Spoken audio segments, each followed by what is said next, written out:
네, 오늘 함께 볼 말씀은 사무엘상 25장 말씀입니다. 오늘은 한 절밖에 안 되니까 함께 큰 목소리로 합독하도록 하겠습니다. 25장 1절 말씀입니다. 사무엘이 죽음에 온 이스라엘 무리가 모여 그를 두고 슬피 울며 라마 그의 집에서 그를 장사한지라. 다윗이 일어나 바란 광야로 내려가니라. 아멘. 자, 사무엘상 25장 말씀을 보니까 사무엘이 죽었다라는 내용으로 시작합니다. 한평생 하나님 앞에 이스라엘의 마지막 사사였던 그 사무엘이었습니다.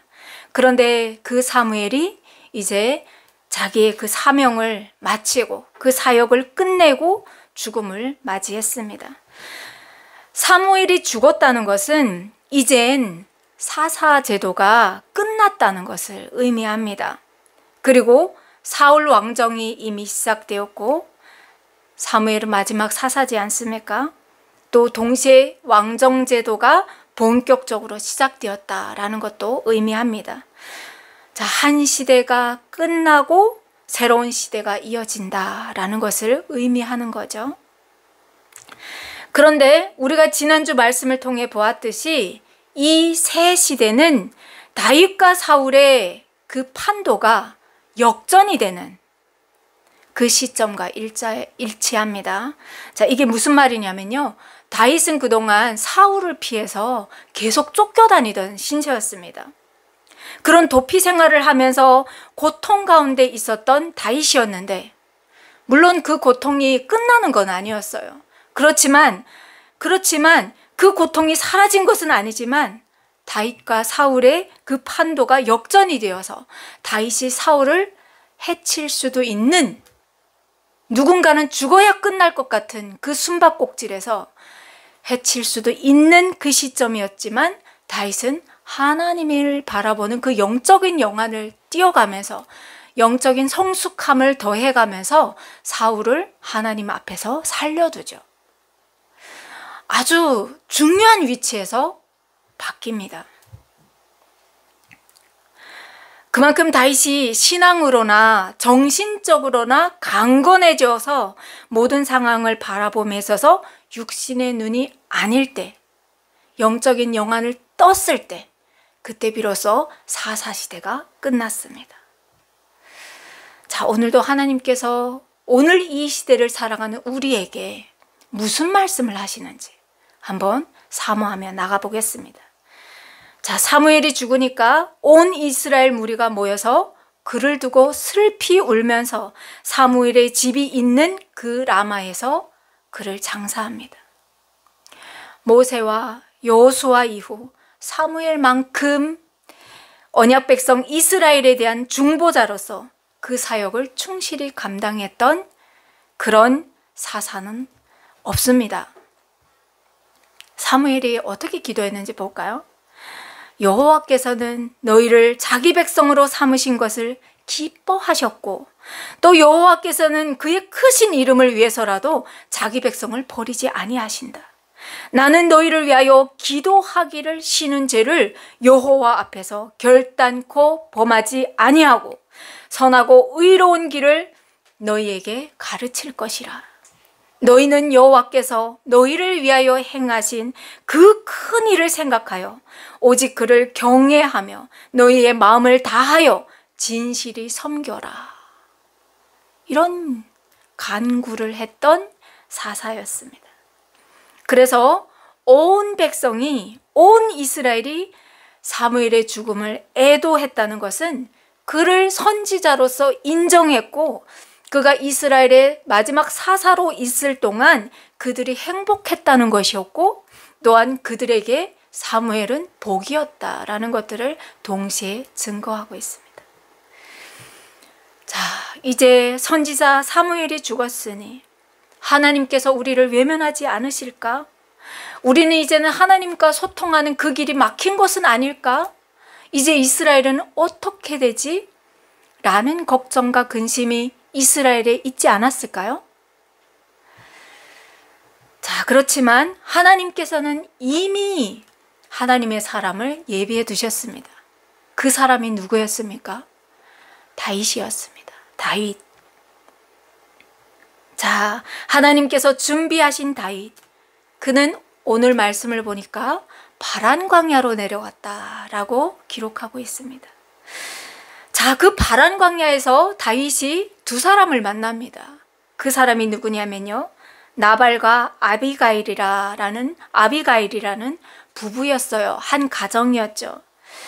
그런데 성경은 나발의 부인 아비가일을 총명하고 용모가 아름답다라면서 아비가일을 크게 나타냅니다. 그리고 남편 나발은 완고하고 모든 행하는 일들이 악하다라고 기록합니다. 나발과는 아주 대조적으로 아비가일의 인격을 띄워주고 있죠. 그리고 이 집은 아주 큰 부자였습니다.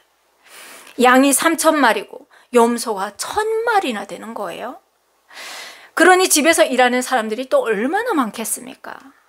그리고 이 많은 가축들을 먹이려고 하면 한 곳에서 이렇게 양을 칠 수도 없습니다. 이렇게 이동을 하면서 양을 쳐야 되죠. 양과 염소를 쳐야 되죠. 그러면 여러분, 우리가 생각해도 알 수가 있습니다. 광야, 그 광야에는 뭐가 많습니까? 사나운 짐승들도 많고, 또 그 큰 무리들이 뛰어다니느라고 하면, 그 큰 재산이 이렇게 움직여 다닌다고 하면 강도떼도 많았을 거고, 약탈자들도 많이 많았을 겁니다. 이렇게 위험한 순간들이 많았죠. 그런데 그런 위험한 순간마다 그들을 돕는 이가 있었는데, 그가 누구였느냐?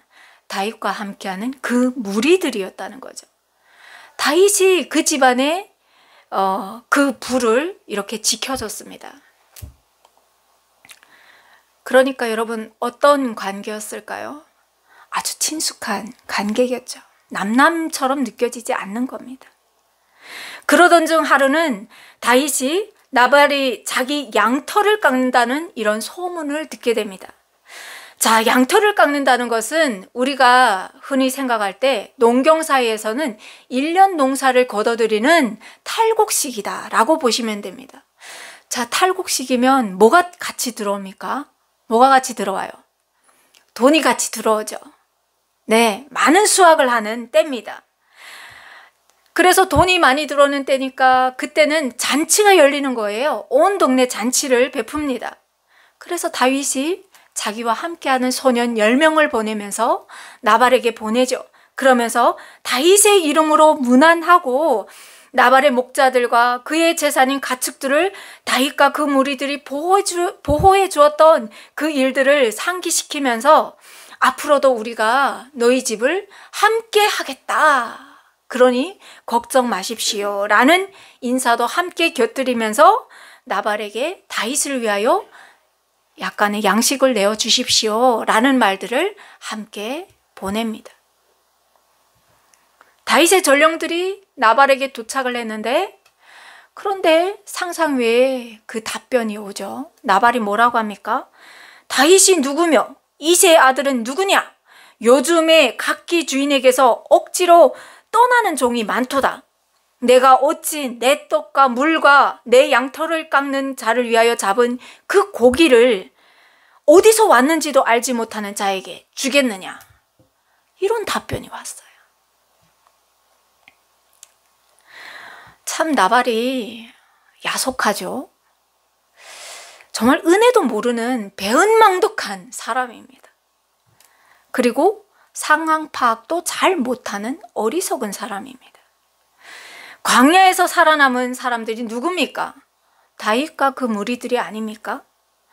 하나님을 믿는 어진 성종을 가졌으니까 그렇지, 사울과 같은 포악한 그런 성종을 가졌다고 하면 나발의 재산이 남아났겠습니까? 이미 약탈당했겠죠. 감사함도 모르는 사람인 거예요.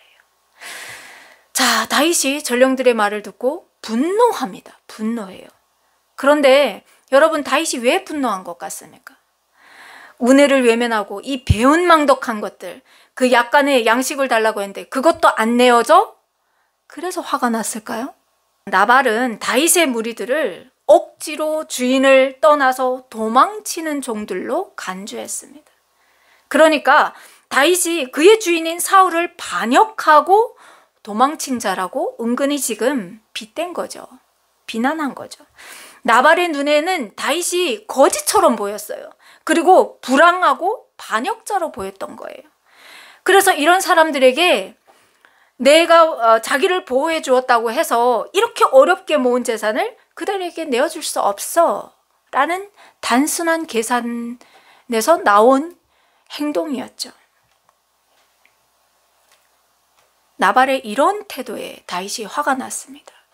다윗을 우리는 알지 않습니까? 다윗은 죄가 없어요.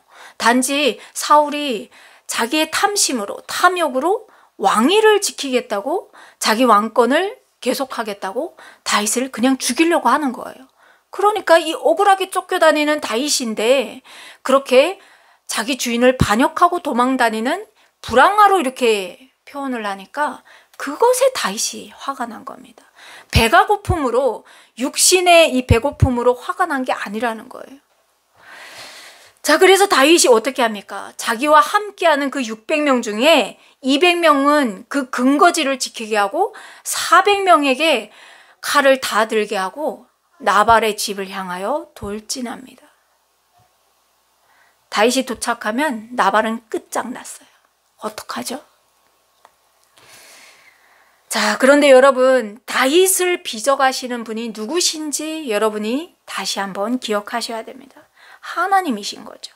다윗이 사사로 온 것에 분을 내고 죄를 짓게 하실 분이 아니라는 겁니다. 그래서 어떤 일들이 일어납니까?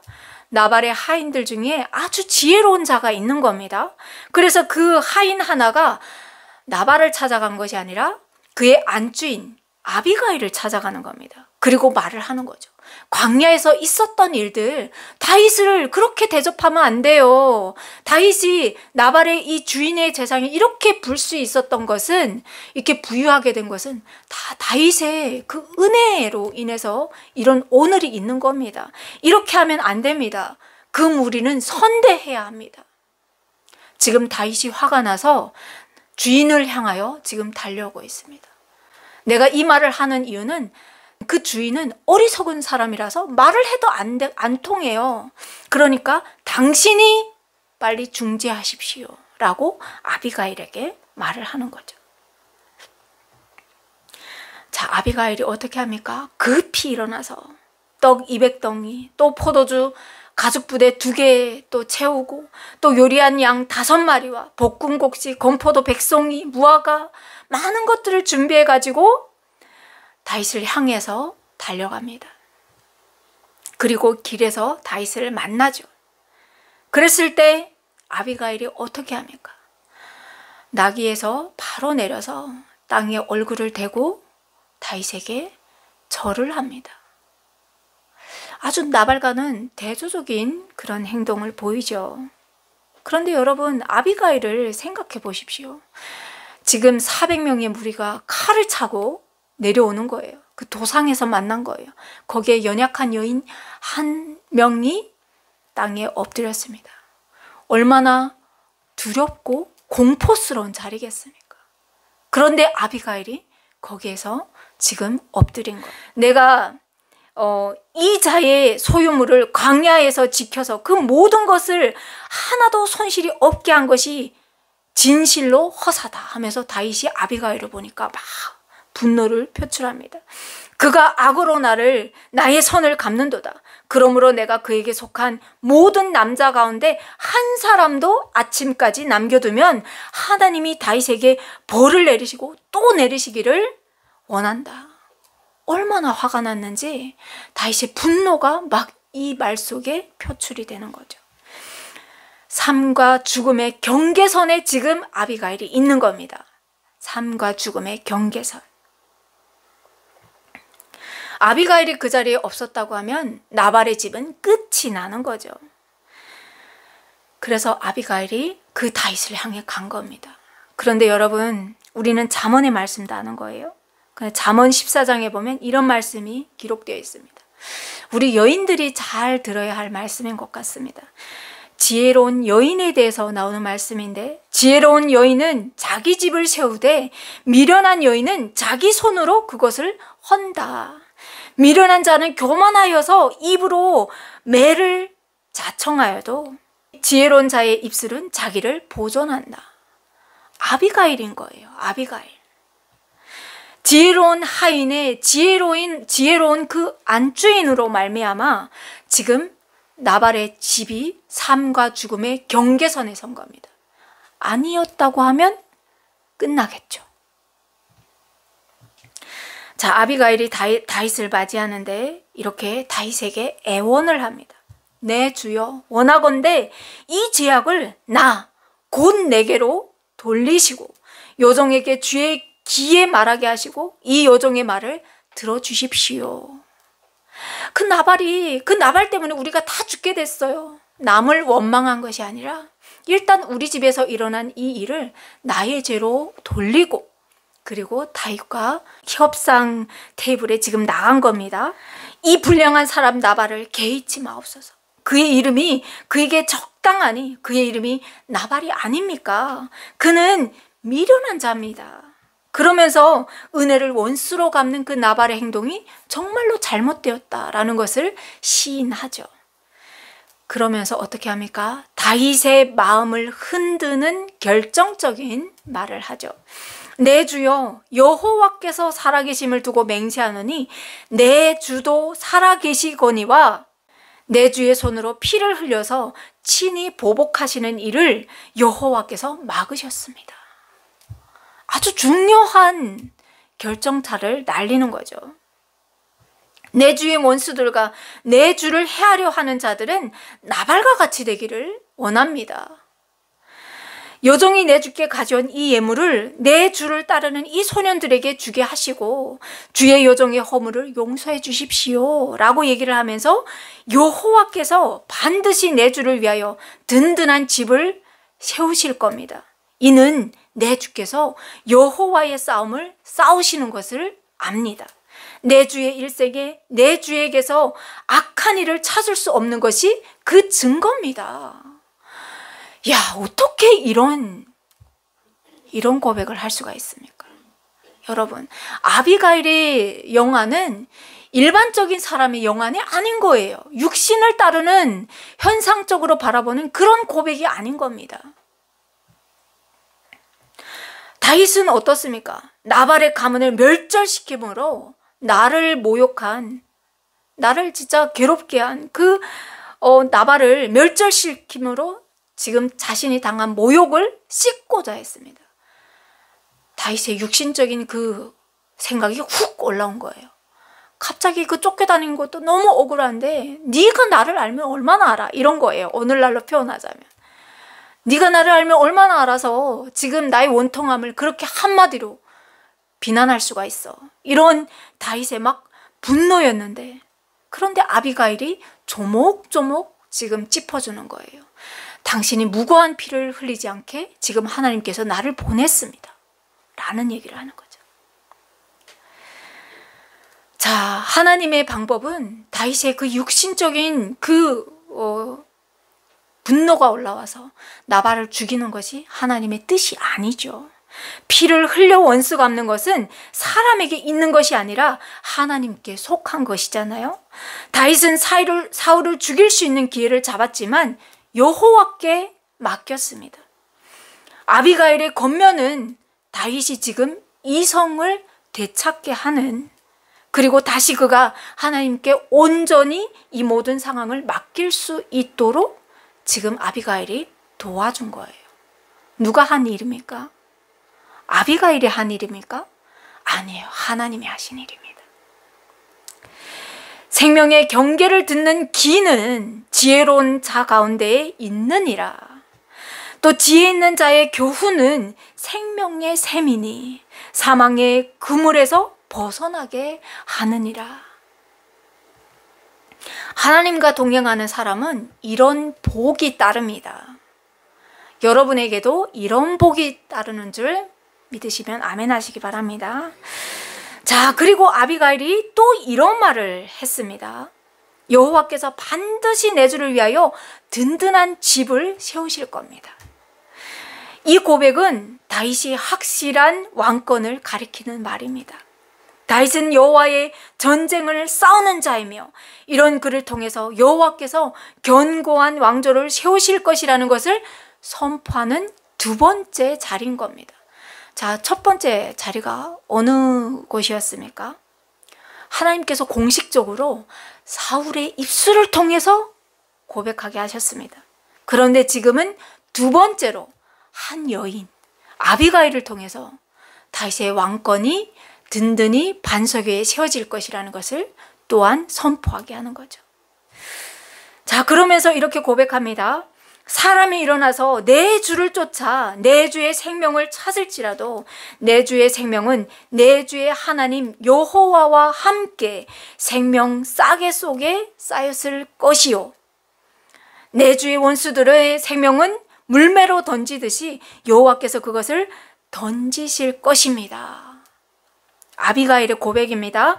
여호와께서 내 주에 대하여 하신 말씀대로 모든 선을 내 주께 행하사 내 주를 이스라엘의 지도자로 세우실 때에 내 주께서 무죄한 피를 흘리셨다든지 내 주께서 친히 보복하셨다든지 이런 것으로 말미암아 슬퍼하실 일이 없습니다.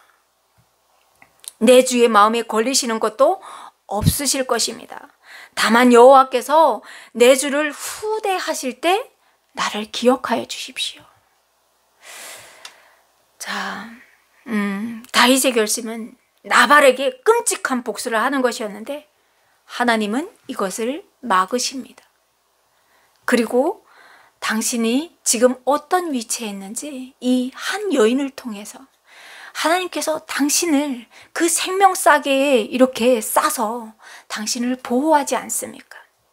그리고 여호와께서 내 주께 행하시는 그 모든 일들을 반드시 이루실 건데 이스라엘의 지도자로 세우실 것인데 그때 다윗 당신이 이런 무죄한 피를 흘림으로 말미암아 내가 그때 왜 참지 못했지? 이런 후회하는 일을 다 하나님께서 지금 막아주시는 겁니다. 이런 선포를 지금 한 여인이 한다는 거예요. 그래서 지혜로운 기가 있는 사람이 다윗이 아닙니까? 다윗이 아비가일의 말을 듣는데 조목조목 다 맞는 말을 하는 거예요. 그래서 다윗이 아비가일을 보면서 그 분노가 다시 한번 가라앉고 하나님 앞에 다시 한번 나를 맡겨드리면서 이렇게 고백합니다. 오늘 너를 보내어서 나를 영접하게 하신 이스라엘의 하나님 여호와를 찬송할지어다.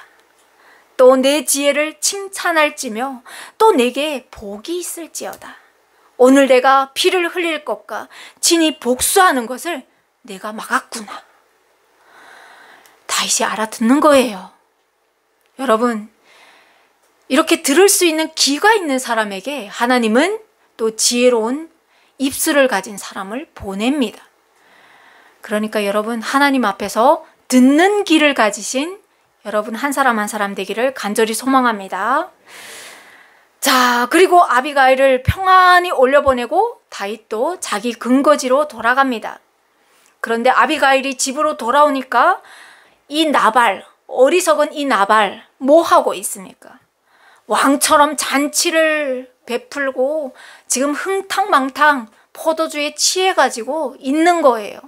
아비가일은 지금 삶과 죽음의 경계에 있다가 지금 달려왔는데 이 주인이라는 나발은 지금 헐렐레 해가지고 정신도 못 차리는 거예요. 그래서 아비가일이 그 주인에게 아무 말도 안 합니다. 그냥 밤을 보내는 거죠. 그리고 제정신이 돌아왔을 때 아비가일이 그 전날에 있었던 그 일들을 상세하게 말합니다. 그러니까 나발이 어떻게 합니까? 죽을 뻔한 거예요. 그러니까 너무너무 무서워서 몸이 막 굳어가더니 열흘 후에 여호와께서 치심으로 나발이 죽습니다. 내 손에 선을 베풀 힘이 있거든 마땅히 받을 자에게 베풀기를 아끼지 말며 내게 있거든 이웃에게 이르기를 갔다가 다시 오라 내일 주겠노라 하지 말며 내 이웃이 내 곁에서 평안히 살거든 그를 해하려고 꾀하지 말며 사람이 내게 악을 행하지 아니하였거든 까닭없이 더불어 그와 다투지 말며 포악한 자를 부러워하지 말며 그의 어떤 행위도 따르지 말라. 잠언서 말씀입니다. 여러분, 여러분에게 있는 하나님께서 허락하신 그 물질과 은사 또한 여러분이 그런 것들을 어떻게 사용해야 되는지 이 나발을 보면서 다시 한번 되짚어 봐야 됩니다. 나는 나발처럼 하는 게 없는지.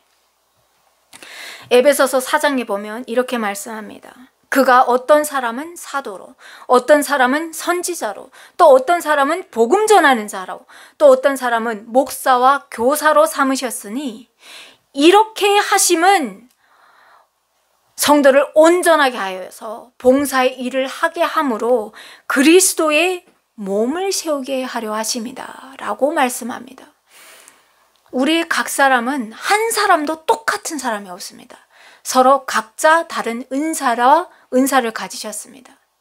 그러니까 하나님께서 이런 서로 다른 은사를 세우셨다는 것은 협력하여서 서로 도와서 하나님을 닮아가는 그 자리로 여러분들을 부르셨다는 거죠.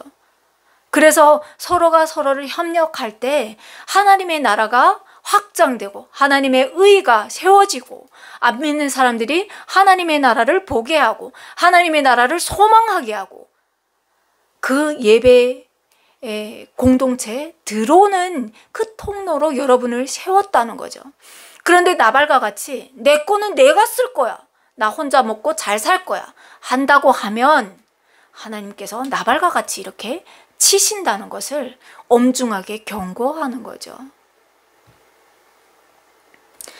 자, 아비가일의 말을 듣고 나발이 낙담하여서 몸이 돌과 같이 되더니 열흘 뒤에 나발이 죽었습니다.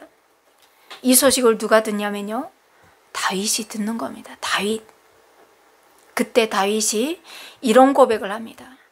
나발에게 당한 나의 모욕을 갚아주사 종으로 악한 일을 하지 않게 하신 여호와를 찬양합니다. 여호와께서 나발의 악행을 그의 머리에 돌리셨습니다. 여러분은 이렇게 다윗과 같이 어려운 역경을 헤쳐나갈 때, 또 그 역경을 지나갈 때 하나님 앞에 감사합니까? 감사해야 됩니다. 다윗과 같이. 다윗은 그 어두운 그 동굴에 들어갈 때도 하나님을 찬양했고요. 늘 사울의 창이 뒤끝을 이렇게 쫓아올 때도 하나님을 찬양했습니다. 내 생명을 하나님 앞에 올려드리면서 인생의 희노애락을 주관하시고 나라의 흥망성쇠를 주관하시는 하나님을 바라보면서 늘 하나님께 감사했습니다. 우리는 다윗과 같은 위치는 아니지 않습니까? 그렇죠? 그러면 우리는 다윗보다 더 많은 감사를 해야 하는 위치라는 거죠. 그런데 하루에 얼마만큼 내가 하나님 앞에 감사하는지 돌아봐야겠죠. 자, 다윗이 하나님 앞에 찬양하면서 자기의 전령을 아비가일에게 보내서 다윗의 아내로 맞이합니다. 이 시대만 해도 여자가 과부로 살아간다는 것은 굉장히 어려운 시대였죠. 그러면 다윗이, 그렇다고 해서 이 다윗이 그 여인을 가엾게 여겨서 그를 아내로 맞았을까요? 아니죠. 다윗이 아비가일을 생각할 때 그를 동반자로 여겼습니다. 왜냐면요, 이 여인이 그 지혜가 세상 사람 그 누구에게도 없는 지혜였거든요. 다윗은 이제 왕으로 서야 되는 사람이지 않습니까? 그런데 이 여인처럼 육신의 영안으로 선포하는 사람이 아니라 하나님께서 일하심을 바라보면서 다윗에게 충고를 할 수 있는 그런 지혜를 가진 사람이 필요한 거예요. 그래서 다윗이 이 아비가일을 생각할 때 이 사건을 통해서 그를 지혜의 동반자로 여기면서 장차 왕이 될 다윗에게 아주 필요한, 그래서 함께 걸어갈 그런 여인으로 삼았죠. 자, 그리고 아비가일과 연합함으로 말미암아 다윗이 훈련받는 이 여정 동안 아비가일이 가진 그 모든 것들이 함께 다윗에게 귀속됨으로 말미암아 그 훈련들을 하면서 그 600명을 거느리는 그것에 큰 도움이 되죠. 아비가일에게 있는 이 모든 것들이 소유가. 자, 그렇지만 다윗이 아무리 이런 계산을 한다고 해도, 이런 요청을 한다고 해도 아비가일이 노하면 아무것도 이루어질 수가 없죠. 그래서 전령들을 보냈는데 아비가일이 다윗의 그 전령들의 말을 듣고 급히 일어나서 나귀를 타고, 속히 나귀를 타고 다윗을 따릅니다. 자, 이런 일들을 누가 합니까? 사람이 합니까? 하나님이 하시는 거예요. 하나님께서 다윗을 통해 이루어가실 그 일들을 위해서 그 여건을, 상황을 만져주시고 이루어가시는 일들인 겁니다. 그래서 여러분이 살아가는 그 상황 가운데 일어나는 일들을 바라볼 때 육신적인 안목을 키우는 것이 아니라 기도하면서 하나님께서 이 상황 가운데 어떻게 이루어가실지를 소망하면서, 기도하면서 한번 걸어보십시오. 그러면 육신의 영안이 아니라 하나님께서 일하심을 여러분의 가운데 감동함으로 말미암아 깨닫게 해주신다는 거죠. 오늘은 25장 말씀이 너무나도 중요해서 이 25장 말씀을 봤습니다. 오늘 말씀을 정리하면요, 우리는 살면서 참 많은 상황과 역경들을 만납니다. 원하던 원치 않던, 때로는 어떠한 상황을 내가 어떠한 그런 선택을 함으로 말미암아 오는 일들도 있지만 내가 전혀 예견치도 못했던 일들도 일어나죠. 그런데 그런 상황 속에서 우리가 좌절하지 말아야 할 것은 오늘 말씀을 통해서 하나님께서 다윗을 붙드셨던 것처럼 저와 여러분도 붙들고 계신다는 거죠. 사무엘이 죽었을 때 사람의 시선으로 봤을 때는 하나님과의 소통이 끊어지고 더 이상 이 이스라엘의 희망도 소망도 없는 것처럼 보였지만, 하나님은 이미 하나님의 나라와 그 의를 위해서 다윗이라는 한 사람을 세우셨고요, 그를 경고케 하셨고요, 앞으로 하나님의 대리 통치자로 지금 준비시키고 있다는 것을 보여주고 계시는 거죠. 다윗도 하루아침에 왕이 된 것이 아닙니다. 우리도 이렇게 보면 상상할 수 없는 그런 일들이 매일매일 이어지고, 또 질병도 찾아오고, 때로는 예견치 못한 주변의 사고들로 인해서 충격을 받을 때도 있지만, 그렇지만 하나님께서 그 고난 속에 우리가 쉬어갈 수 있는, 우리가 위로받을 수 있는 그런 징검다리를 만들어 놓으신다는 거죠. 그래서 다윗을 묵상해 볼 때 그 징검다리들이 무엇이었습니까? 요나단이었고, 그리고 미갈이었고, 또 이런 아비가일이었고, 그 외에 많은 이런 작은 인물들이 많았다는 거죠. 저와 여러분의 삶 속에도 하나님께서 이런 어려움 속에 극한의 상황만 주시는 것이 아니라 쉬어갈 수 있는, 물을 마실 수 있는, 또 위로받을 수 있는 그런 자리들을 이렇게 징검다리처럼 놓아주신다는 것을 말씀하고 있습니다. 그래서 그 어려움 속에서 다윗은 늘 하나님을 찬양했습니다. 찬양하는 자에게만 이런 위로의 자리가 보이는 거죠. 오늘을 살아가는 저와 여러분에게도 하나님께서 말씀하십니다. 내가 붙들고 있다. 무거운 짐진 자들아 다 내게로 오라. 내가 너희를 쉬게 해주겠다. 이렇게 말씀하고 있는 겁니다. 각자의 상황을 우리가 아무리 예배 공동체라고 하지만 다 털어놓고 얘기할 수가 없습니다.